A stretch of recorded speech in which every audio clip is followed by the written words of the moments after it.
It is celebrated to symbolize the good over evil, light over darkness, and knowledge over ignorance.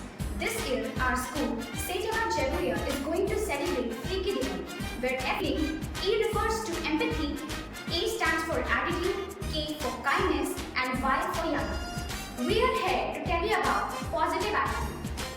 Having a positive attitude means being optimistic about situations, interactions, and yourself. People with positive attitudes remain hopeful and see the best even in difficult situations.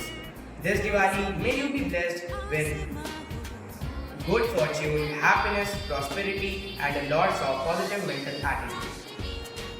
Diwali is a festival of light that signifies the victory of good over evil and return of Lord Ram to Ayodhya. This Diwali, let's celebrate it with a positive attitude. Let us keep this Diwali close to our heart, and its meaning never ends, and its soul is the warmth and happiness of welcoming a friend. This Freaky Diwali, light up the world with a glow of happiness and joy. Thank you.